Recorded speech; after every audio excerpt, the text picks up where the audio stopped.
제 핸드폰에 날씨라고 써 있는 앱이 깔려 있습니다. 늘 아침마다 이 날씨를 딱 눌러서 오늘의 날씨는 어떤지 점검을 합니다.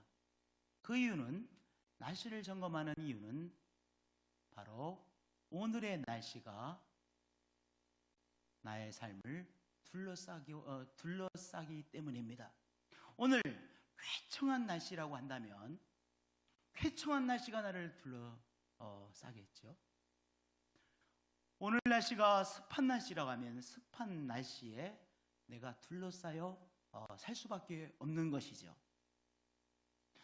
오늘의 날씨가 아주 온도가 높은 날씨라고 한다면 아주 온도가 높은 그 날씨에 내 사방팔방이 둘러싸여 살게 되어집니다. 그래서 매일 아침이면 제 핸드폰에 있는 날씨라고 하는 앱을 눌러서 오늘의 날씨, 그래서 내가 어떤 날씨에 내가 둘러싸여 살게 되는지 확인을 하게 되어지죠. 날씨뿐만 아니라 경제의 상황도 우리를 둘러싸죠. 그래서 불황입니다. 그럼 불황이라고 하는 것에 둘러싸여 있으면 모든 사람들이 불황이라고 하는 것에 이 모양 저 모양으로 둘러싸여 살 수밖에 없죠. 정치적인 상황에 따라서 그것이 또한 우리를 둘러쌉니다.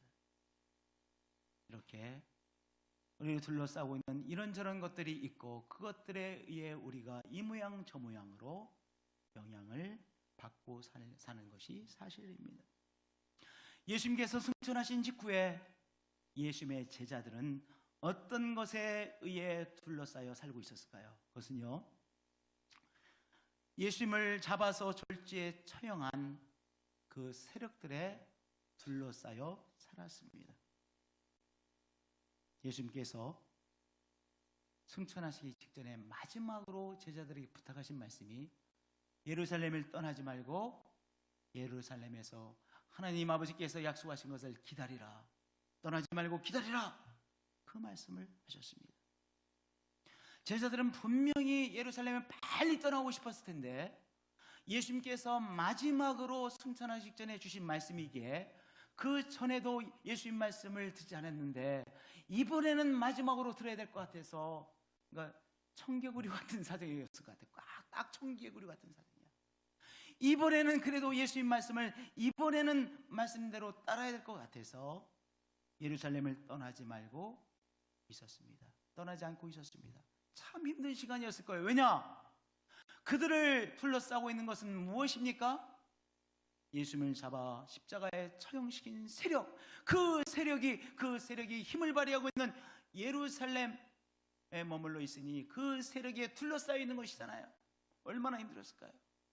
이제 예수님을 십자가에 처형한 이 세력에 의해 우리의 삶은 엉망이 될 수밖에 없다라고 그렇게 생각했을 것이에요.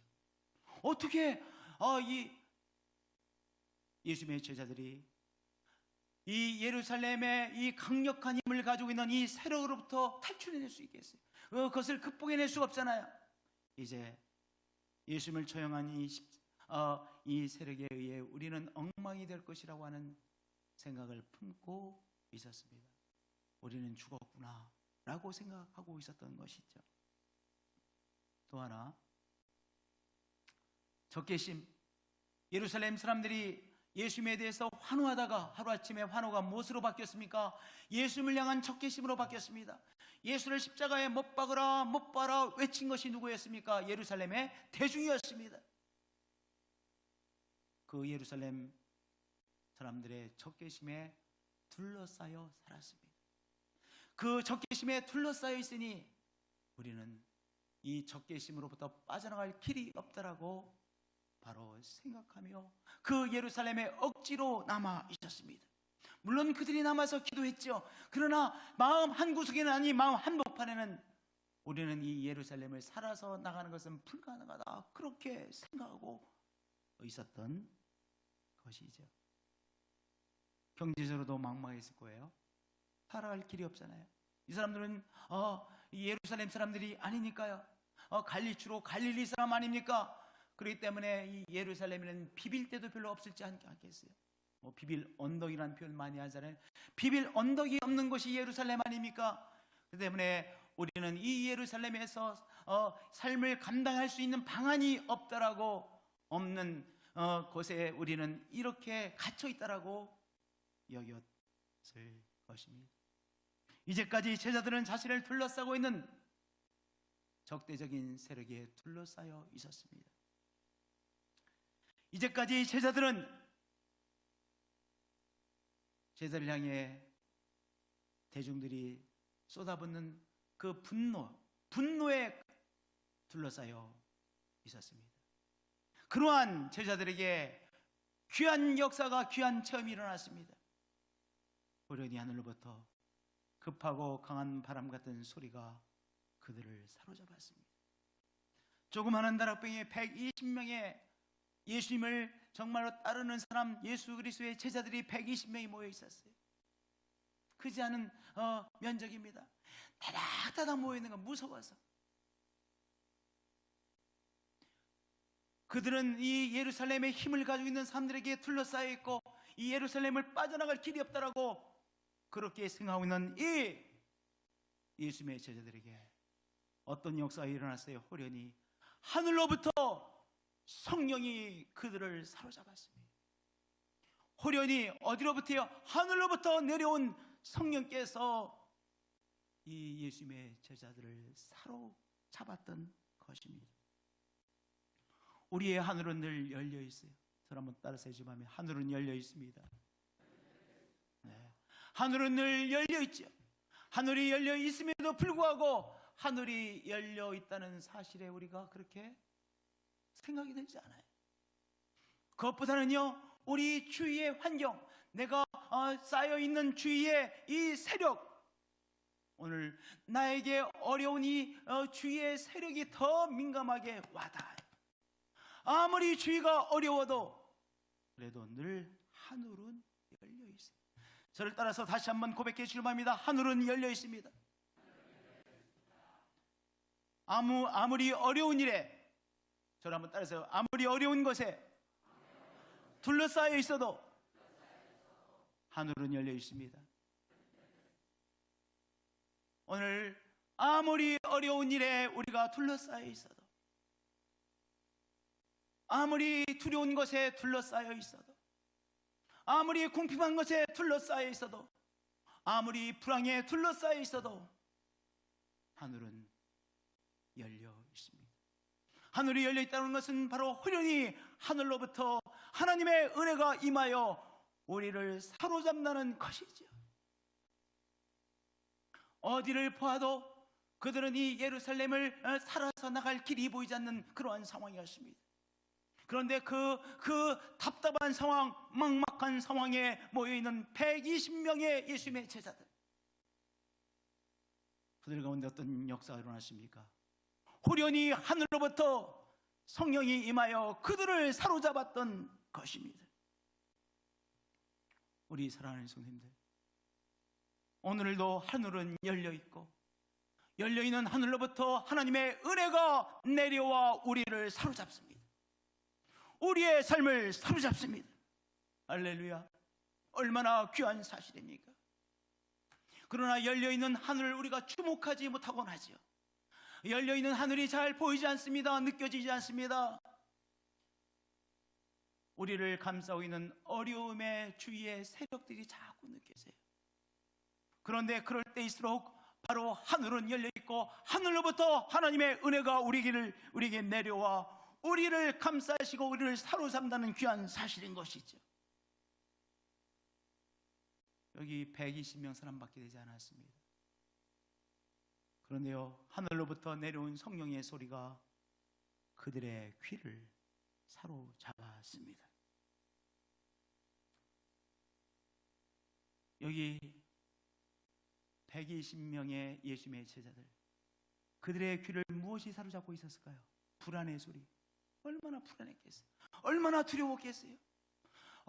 그래서 서로 이야기를 합니다. 자나, 지금 예루살렘에 동양을 잘 아는 사람이 그러는데 이제 곧 우리를 잡으러 온대. 그리고 우리가 여기 있는 거 이미 다 알고 있대. 이제 우리는 금방 잡힐 거야. 그 불안과 두려움의 소리가 그들의 귀를 사로잡고 있습니다. 이제 우리가 곧 잡히겠지. 우리를 잡으려고 이제 곧 문을 열고 들어오겠지. 우리가 문을 잠가 놓고 있지만, 대문을 잠가 놓고 있지만 금방 부시고 우리가 있는 곳을, 이것을 찾아내서 찾아오겠지. 이 두려움의 소리가 그들의 귀를 사로잡고 있었습니다.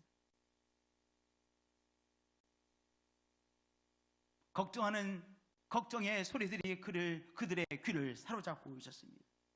그런데요, 그런 정말 걱정과 불안, 두려움에 그들의 귀가 사로잡혀 있는 그들에게 하늘로부터 내려온 성령의 소리가 그들의 귀를 사로잡았습니다. 이게 왜 중요하냐? 하늘의 소리가 우리의 귀를 사로잡지 않는 한 우리는 우리 주위에서 들려오는 불안의 소리, 두려움의 소리에 사로잡히는 거예요. 하늘의 소리가 우리의 귀를 사로잡지 않는 한 우리는 이 세상의 탐욕의 소리에 우리의 귀가 사로잡힙니다. 우리도 모르는 소리의 사이에 탐욕의 소리에 사로잡히더라고요. 여러분들, 우리도 모르는 사이에 이 세상의 욕심, 이 세상의 탐욕의 소리가 우리의 귀를 사로잡습니다. 뭐하지 않는 한, 하늘에서 내려오는 성령의 소리에 우리의 귀가 사로잡히지 않는 한 탐욕의 소리, 욕심의 소리에 우리의 귀가 사로잡혀 실수하게 되어지는 것이죠.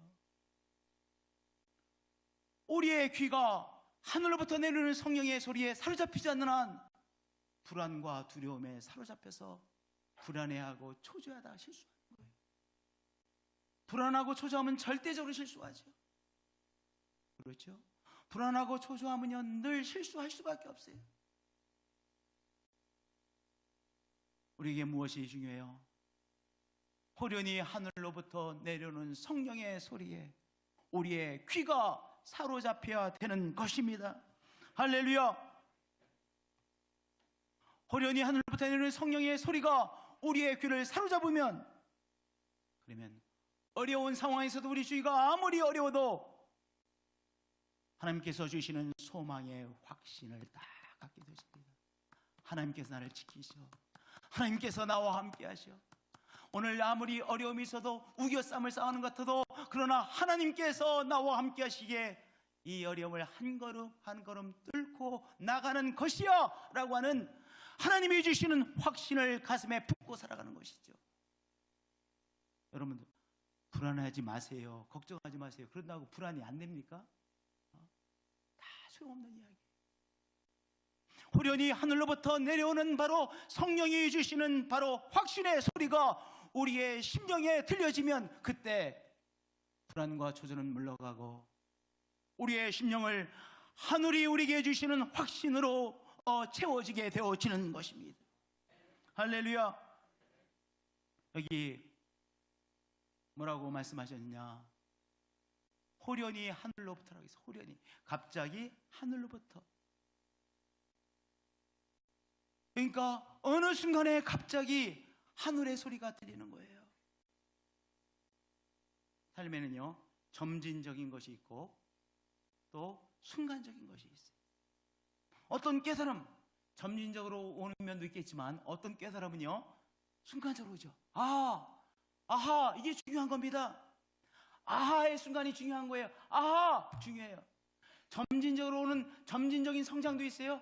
아하라고 하는 깨달음의 순간도 있어요. 서든이, 호련히, 갑자기 하늘로부터 성령의 소리가 이 사람의 귀를 사로잡았습니다. 오늘 우리 성도님에게 하늘로부터 내려오는, 호련히 내려오는 성령의 소리, 믿음의 말씀, 생명의 말씀이 여러분의 귀를 사로잡는 귀한 은총이 임하시기를 축복드립니다. 할렐루야. 소망의 확신, 믿음의 확신이 여러분의 귀를 사로잡는 귀한 여러분들이 되어지시길 축복드립니다. 호련히 하늘로부터. 하나님께서 우리를 사로잡는 귀한 호련의 시간입니다. 서든니의 시간입니다. 서든니. 갑자기 순식간에 하늘로부터 내려오는 생명의 말씀의 소리가 우리를 사로잡고, 믿음의 말씀이 우리를 사로잡고, 확신이 우리의 속사람을, 우리의 귀를 사로잡는 것입니다. 이 귀한 역사가 여러분에게 임하시기를 축복드립니다. 그것뿐이 아닙니다. 두 번째는 하늘로부터 임한 성령의 불꽃이 제자들의 시야를 사로잡았습니다. 여기 그들의 귀를 하늘로부터 내리는 성령의 소리가 사로잡았고, 두 번째는 무엇이 사로잡았어요? 그들의 시선, 그들의 눈을 무엇이? 하늘로부터 내려오는 성령의 불꽃이 사로잡았다는 것입니다. 이제까지 제자들의 시야는 무엇이 사로잡고 있었을까요? 자꾸 무엇이 아른거렸을까요? 이 예수님을 십자가에 못 박은 예루살렘의 세력들이 자꾸 이 제자들의 눈앞에 아른거렸을 거예요. 또 무엇이 아른거렸을까요? 이 예루살렘 사람들의 적개심이 가득한 이 예루살렘 사람들의 이 분노와 적개심이 자꾸 아른거렸을 거예요.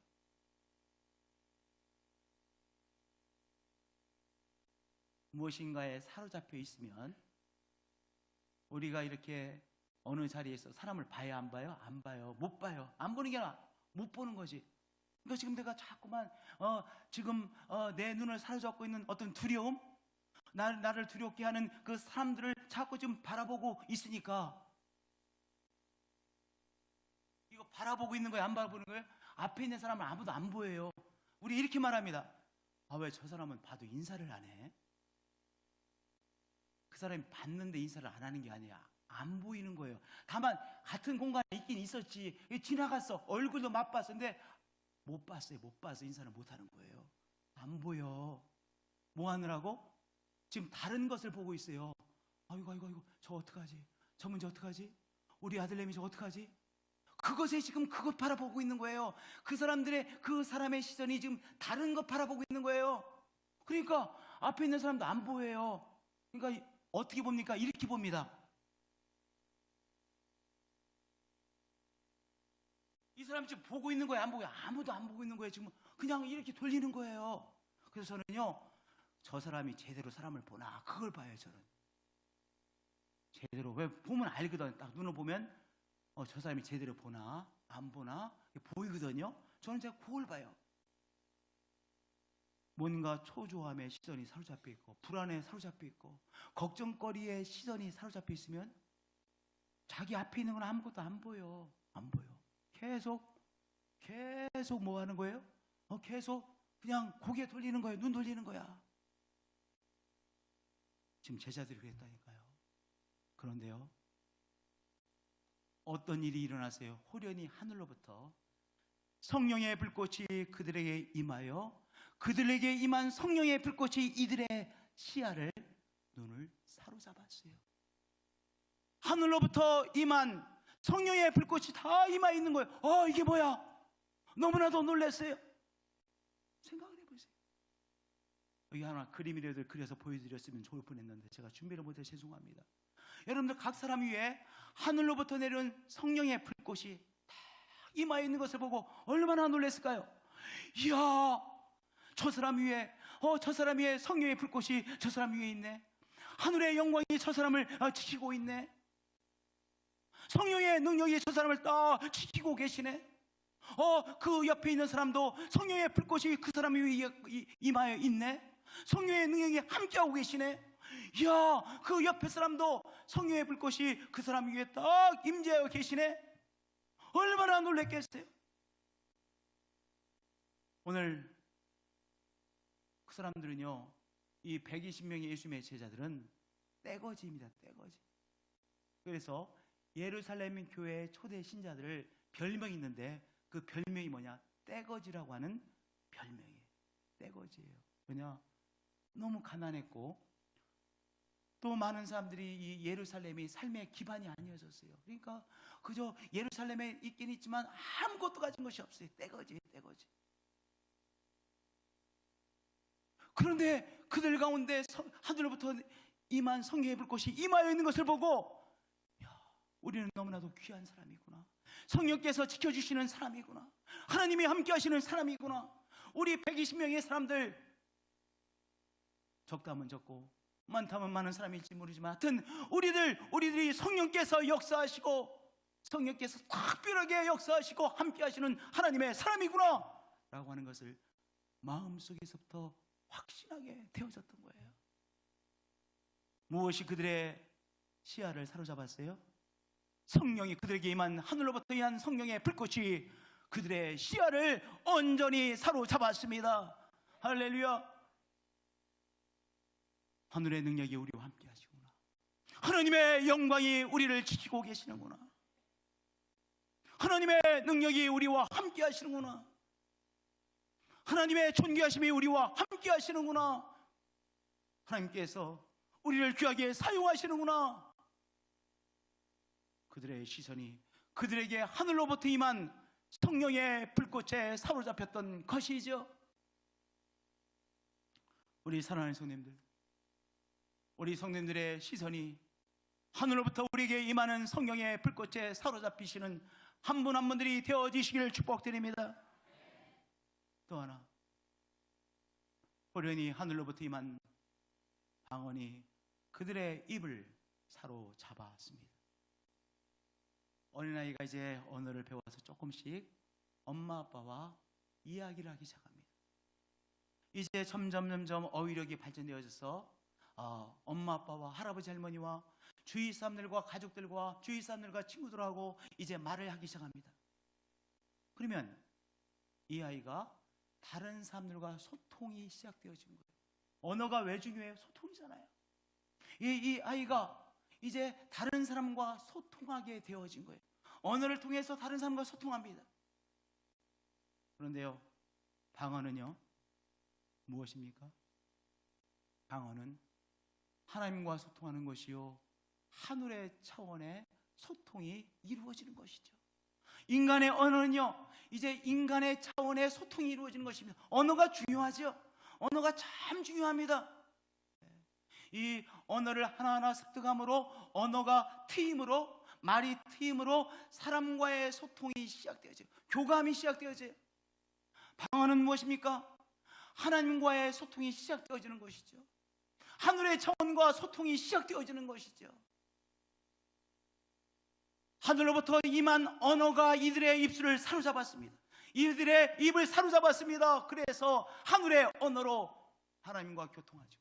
하늘의 차원과 소통되어지는 귀한 역사가 이들에게 일어났던 것이죠. 할렐루야. 이제까지는요, 인간의 언어로 인간끼리 소통하며 살았습니다. 그런데 이제 새로운 차원이 열린 것이죠. 이제 하나님께서 주시는 언어로 하나님과 소통하고 하나님의 차원과 소통하는 삶이 되어진 것이죠. 우리 사랑하는 성도님들,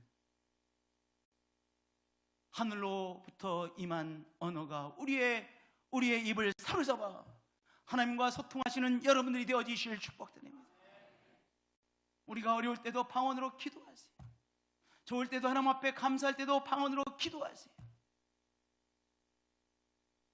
답답할 때도 막막할 때도 방언으로 하나님 앞에 기도하세요. 여러분들, 또한 내가 절망할 수밖에 없을 때 절망의 언어를 선택하지 않고 내가 소망의 언어로 하나님 앞에 나아간다는 것도, 그것도 천상의 언어인 거예요. 우리가 인간의 언어를 할지라도 내가 오늘의 상황은 분명히 절망할 수밖에 없는 상황이야.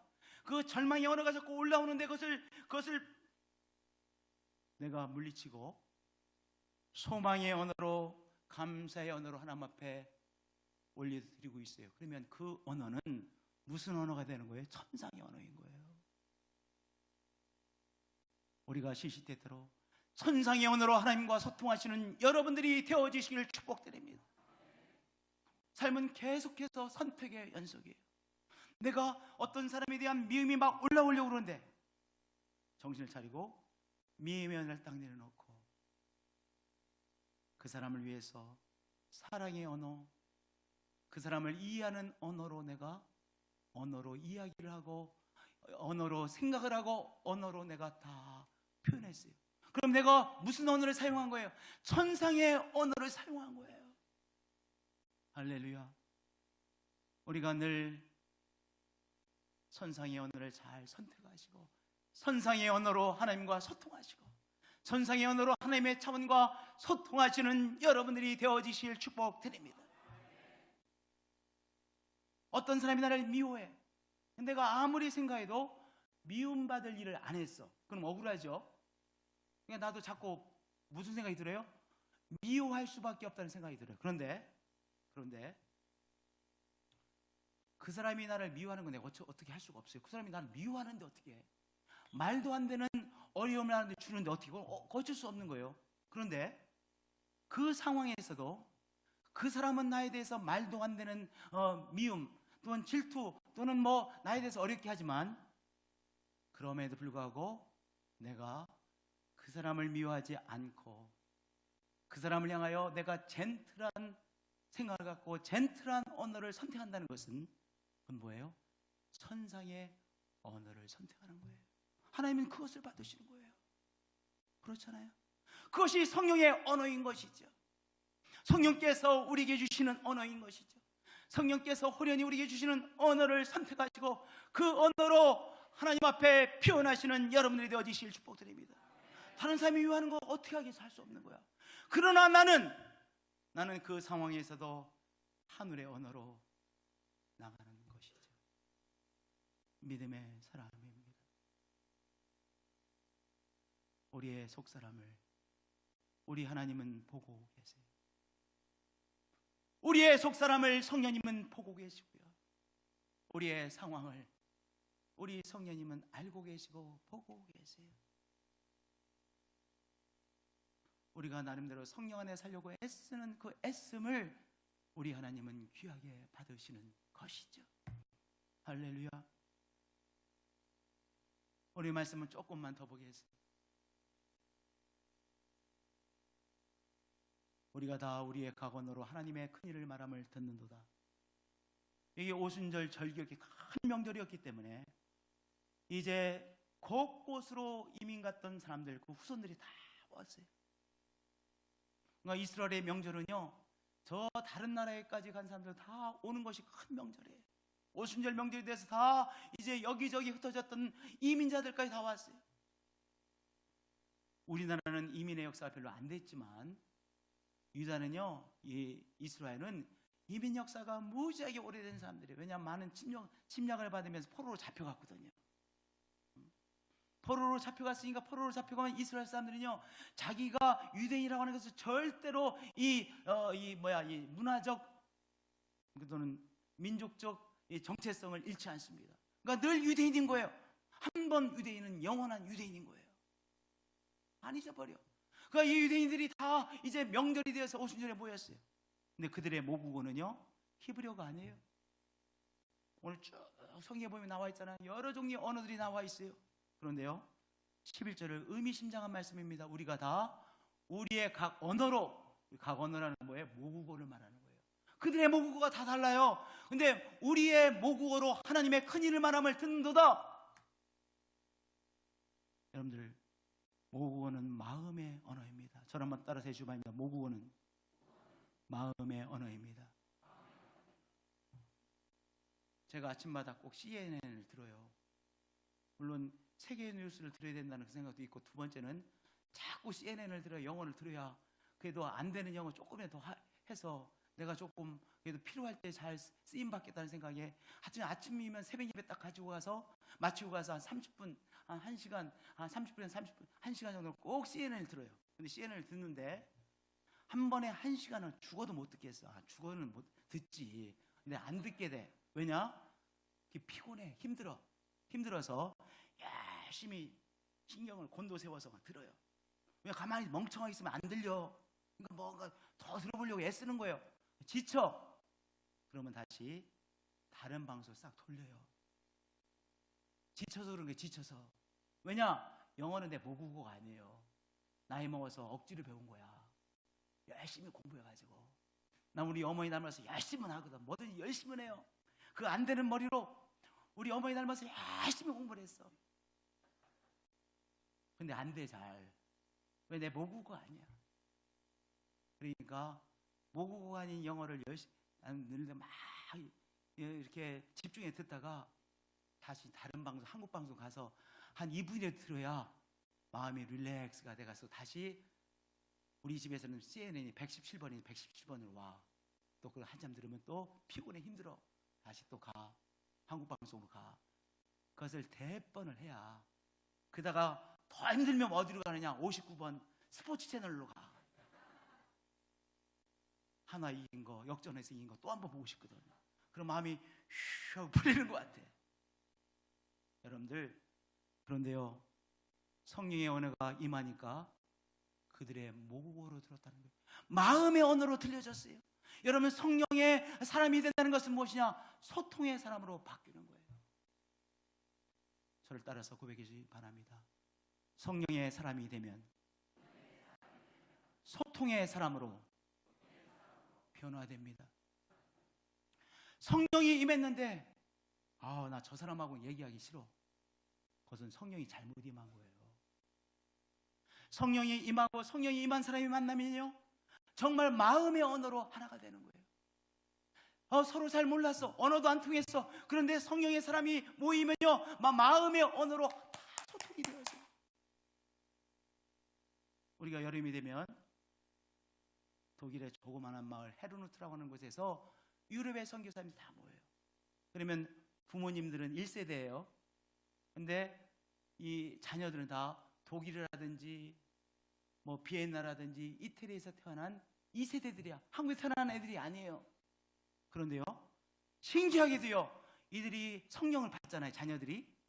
그러면 부모님들의 신앙이 그들의 신앙이 되어지고 부모님과 마음과 마음이 통하는, 그 무엇으로도 통할 수 없는 마음과 마음이 통하는 사람으로 쫙 껴안게 되어져요. 신기해요. 신기한 거야. 그 자녀들은요, 이런 생각이 있어요. 왜 내가 나보고 뭐 유럽으로 오라고 내가 말씀드렸나? 왜 나를 말이야 유럽까지 데려가서 유럽에 태어나게 해서 이렇게 어려운 삶을 살게 하나? 다 그런 이야기를 해요. 왜냐하면 유럽에서 한국계 사람으로 태어나서 성장하는 게 어려우니까. 어려움이 있지 않겠어요? 청소년 때 다 어려움이 있지 않겠어요? 그러니까 다 그런 불만이 있어요. 근데 이들이 성령을 받으면요, 그 불만은 싹 없어지고 부모와 자녀들이 마음과 마음의 뜨거운 소통이 이루어지는 놀라운 역사가 일어나요. 정말이에요. 안 믿으시죠? 그러면 유럽으로 이민 가세요. 그러면 내가 말하는 것이 무엇인지 아실 거야. 신기하다니까요. 우리가 똑같은 곳에 있어도요, 이 마음의 언어가 다 달라요. 부모님 세대, 자녀 세대 안 통하니까 어떻게 해요? 딱 문을 열고 들어와서 하고 자기 방으로 쏙 들어가는 거예요. 마음의 언어가 소통이 안 되는 거예요. 할아버지 할머니가 너무 잘해줘. 그런데 소통은 안 돼. 그러니까 손자 손녀가 인사도 제대로 안 하고 자기 방으로 쏙 들어가. 어떻게 키웠는데. 여러분들, 그런데요, 성령이 임해서 성령의 언어를 하게 되어지면 할아버지와 손자와 손녀들이 소통이 되어지고 부모와 소통이 되어지고 서로가 소통이 되어지고 이웃집의 사람과 소통이 되어지고 성도와 성도가 소통되어지는 귀한 역사가 일어나는 것입니다. 얼마나 귀한 역사예요. 마음의 언어가 소통이 안 되니까 모든 것에 문제가 발생하는 것이잖아요. 그러니까 이 성령의 사람이 된다는 것은 바로 마음과 마음의 언어가 소통되어지는 귀한 역사가 신앙 공동체 안에 일어나는 것이죠. 가족 안에 일어나는 것이죠. 언제 이런 귀한 역사가 일어났어요? 그들이 예루살렘에 모여 있는 것이 너무 어려운 일임에도 불구하고 그들이 다 함께 예루살렘에 모여서 함께 기도하고 하나님의 말씀을 들으려고 애쓰고 함께 기도할 때 바로 호련히 하늘로부터 임하는 소리에 그들의 귀가 사로잡히고 호련히 하늘로부터 임한 성령의 불꽃이 그들의 눈을 시야를 사로잡고 호련히 하늘로부터 임한 성령의 언어에 그들의 입이 사로잡히고 그들의 삶이 사로잡히는 귀한 역사가 일어났던 것입니다. 우리 사랑하는 성도님들, 하나님께서 우리에게 부흥회라고 하는 귀한 잔치를 허락해 주셨죠. 우리가 지금부터 이제 부흥회는 시작했다고 생각하시고 우리 기도해 주시기 바랍니다. 함께 우리가 기도하십시다. 함께 하나님의 말씀을 사모하십시다. 이번 이제 수요일부터 부흥회가 시작되어지는데요. 그러나 이미 지난 금요일부터 시작되어진 거예요. 우리가 함께 모여서 서로 기도하고 주의 은혜로 주의 성령으로 우리를 채워주옵소서. 기도하세요. 그럴 때 호련히 하늘로부터 임한 성령의 소리가 우리의 귀를 사로잡으시고, 호련히 하늘로부터 임한 성령의 불꽃이 우리의 눈을 사로잡으시고, 호련히 하늘로부터 임한 성령의 언어가 우리의 입을 사로잡는 귀한 역사가 임할 것입니다. 호련히 하늘로부터 임한 성령의 치유의 역사가 우리의 상한 육체를 사로잡고 치유하시는 귀한 역사를 행하실 것입니다.